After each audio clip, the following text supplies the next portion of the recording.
We talk about music, poetry, drama, and all the business in between.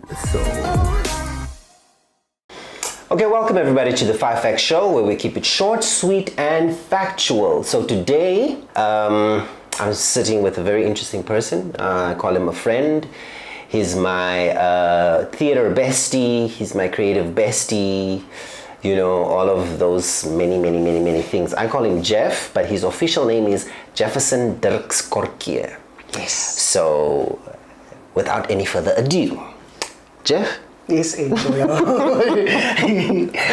Tell us a little bit about yourself, man. Who is Jefferson Dirks Korkee? Okay, I am from a small town in the Eastern Cape called Willamore. Okay. And I came to the University of the Free State to come and study drama and theatre arts because I wanted to be an actor. And then at the Drama and Theatre Arts department, that's where I realized that you can do a lot of things in that space. You don't only have to be an actor, so that was nice. And then from there on, after I graduated, I never looked back. Where I worked was actually in the industry. So yeah, that's who I am, and I'm an uncle, and I'm a godfather, and I'm a brother, and I'm a son, and I'm a friend. Okay, great. Yes, I can attest to that. Okay, so I want to use this time in your presence to really address something very also dear to my heart, and I think especially now that we're in the pandemic, you know, a lot of artists go through the most, you know, and you are one of the few people. You're actually the only person that I know that after graduation worked in the industry.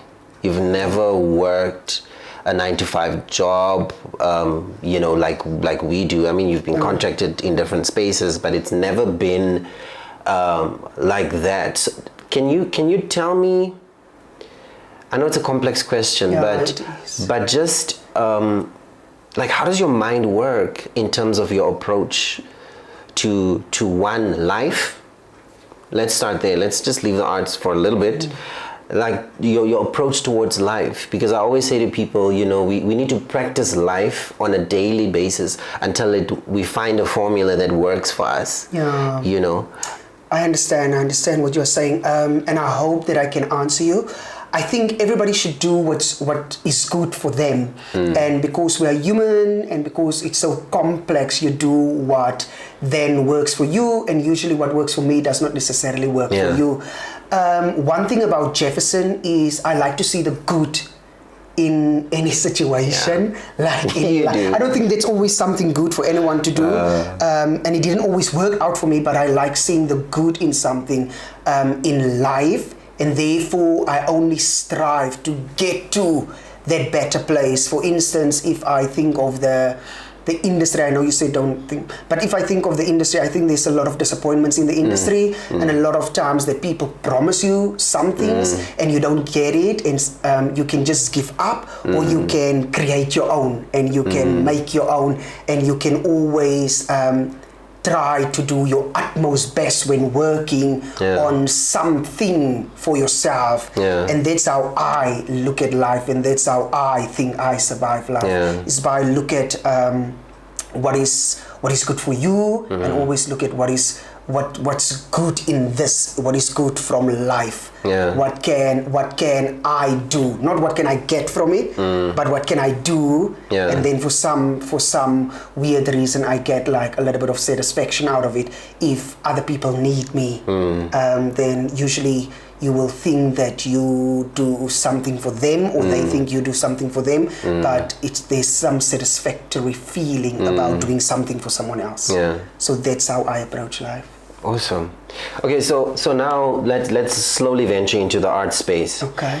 I just want to put a disclaimer in. You know, whatever we share is based on our personal lived experiences. You know, people might experience it differently, you know, but this is our journey, and I think you have a lot of wisdom to share. Okay. So now this question,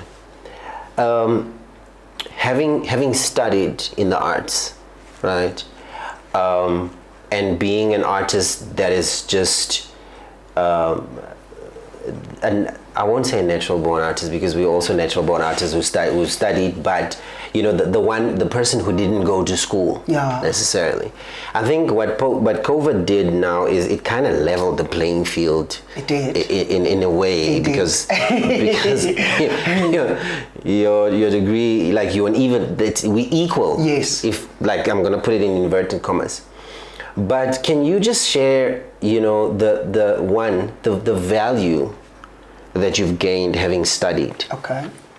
And also, what would your advice be to the person who doesn't necessarily have the means to study, but still wants to be in the industry at a level? Okay. That will actually, for me, that will be one answer. Okay, cool.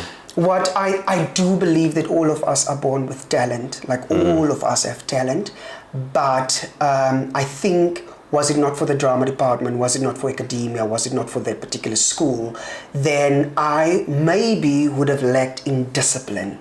I think it just awakened the discipline of being on time, the discipline of knowing your work, the discipline of wanting to do more. Even for those that can't afford to go to a drama school, one thing that you can really make sure of is that you have discipline, that people don't wait for you, that you either wait for them, that you have the discipline to do your work, that you have the discipline to be on top of your game. And it is actually, I always say, because I have my own company, I always say that it's okay to have talent, it's nice to have talent, but it's just so much nicer to be in a space with people that have discipline. And whether you studied, whether you did not study, if you have discipline, then people with discipline, your skill is so much sharpened because you have the eagerness to work on it. So I tell, or I would want to tell artists that if you can sort out your discipline in the industry, then that can take you very far, or that can actually make you have an added advantage when it comes to the industry and where you want to be in the industry, because people really enjoy working with people that are on time and that always show eagerness to learn something and to do something about what they want to know and where they want to be. Being at school really helped with knowledge, understanding of the space. Obviously, you can also learn that outside school time.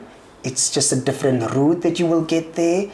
But I don't think I would have been the artist that I am today if it were not for the drama department. Yes, so for me, for Jefferson, studying drama was of utmost importance. Talking about discipline, and I know Jeff was not going to mention it, so I'm going to mention it. So he's currently busy with a rehearsal, with a production. The rehearsal starts at 5. So when I called him to say, let's do this interview, it's like, no, I have to be done by 3 because I am going to have to rehearsal. So he wanted to be at the rehearsal 3 o'clock when it only starts at 5. So that is an example of being disciplined. Yes, even with a show or any rehearsal, I like being at the space at least 2 hours before time, so that I can just go through my things before everyone gets there. Then it's not so overwhelming for me. And now the elephant in the room: funding, money. I always find myself where you battle between negotiating. What must I get paid? And what do I deserve? You get these artists that they've never ever done a professional production, but they charge you 10,000 rand. So there are these myths that exist. Do you want to chat about your experience in terms of artists and money in I'm not talking about a funding perspective. I'm talking about in your, because you have a company, you've worked in different spaces. What stuff have you experienced working with artists and money? Okay, I've never really had big issues with artists and how much they think they deserve, and because I think of the transparent communication that we have with them. you say obviously how much you do have, and then you be transparent as far as possible. I think that also makes the working environment a nice environment. And with transparency, you are then in a space where you trust people. So you would, for instance, say that I deserve 30,000 Rand for this project, but this director is only giving me 10,000 Rand for this project. But because I know we only have that amount, I don't expect more of him. It's my nature, and that has been also the nature of the people that I've worked with so far. I've never really had issues with people, and I need to give the Free State especially credit for, because this is where I do most of my work. I never really had issues with artists that have problems with how much they are getting paid. Okay, on the funding side, I've never been lucky being funded. Okay. I got money previously, but I don't think I how can I put this now? I can't count on funding. Can't put my faith in funding. What we do here in the Free State, again, get a group of people together, we create work, we showcase the work, and then from there onwards, someone sits always in the audience that likes the work, and then from there onwards, the work starts to live, and then the money starts to come in, whether from door takings or from sponsors. So that's how we create most of our work at the company. One thing that I am very bad in, and I must not say this publicly, is negotiating. I know. Negotiating money. I never really could sit opposite someone and say, listen here, I deserve this. I actually admire that about other people, because I see other people are doing it. If a director usually say, this is what he can give me, then I will just do some calculations of how much it will cost me to do the production, and then tell the director, this is how much it will cost me to do the production. Can you at least get to some level in agreement to that amount? Okay. Do you understand? That's what I do. Because I'm an artist, man. I want to do the work. And especially if the project is important to me, then I will do it. I've even been doing projects for, and you know it, projects for 300 Rand. Yeah, I know. So, but if my heart is in the project, and if I feel like I'm the one that's supposed to tell the story, then I want to do it, and then I do it. I do it, and I've never really had issues in the past when it comes to money. Yes, obviously I do think I can get a little bit more money. But I had played in productions where I was like, oh, this is too much. Okay. And I played in productions where I was like, yes. Okay, so but the story is important. The telling of the story. Because yes, money is important, it pays our things, but also there's something beyond monetary value, which is how does the story makes you feel? What can you bring to the story? How does it enhance the community? What will someone take away from the story when you are the one telling the story? When you are on the stage and the audience is sitting there, the lives that you touch and the lives that you change, and how people approach you and tell you that they reconciled with their father or things, then it's like, nice. Did I really got paid for this? Because this is the payment. Do you understand? Okay, before you go, I know you need to go to a rehearsal, but I just really want to highlight this. I had the privilege of working with Jeff on quite a lot of productions since undergrad days. But I think one of the highlights of his career is the production called Roilig. Yes. This show will always haunt me. No, dude, I think it's one of your most celebrated work, because it was a book. Thank you for putting it like that. Yeah, most celebrated work, because I mean, you've done amazing stuff. Thank you for putting, because people, when they call my name, sorry that I interrupt, but people when they call out my name, they will say Roilig with my name, and I'm like, but I've always create work that's like, I would think on the Roilig level. I just think the most appropriate people to take it further saw it this time, different from the other shows that I did. So thank you for saying that it's my most celebrated work, because I think I've been creating. No, you have. Thank you. You have. What I mean by most celebrated is it's been adapted into a movie. Yes. On by who produced it? Kykenet. Yes, Kykenet produced it. There's 2 theatre shows, English and Afrikaans, and the scripts are also both English and Afrikaans scripts are also in the book. And did I left out? Yes, it's the book and the 2 theatre shows. Yeah. Yes. And the movie is still on Showmax. Yes. So if you have Showmax, you please go check it out. It's like. And it went international, went to Nigeria. Yes. Yes, so that was nice. Look at you. But yeah, so Jeff really, I really admire him for, coming from where he came from and just being persistent and consistent in terms of his standard of work, his work ethic, your work methodology. So I'm going to put, I can put your details on the thingy, right? Yeah, definitely. And I really would like to encourage you to reach out to him for some advice. I think Jeff, because what I think we lack in our industry is mentors. And what I mean by mentor, just picking up the phone or WhatsApping somebody and say, listen, I'm struggling with this. What is your opinion? Because that's the kind of relationship that we have.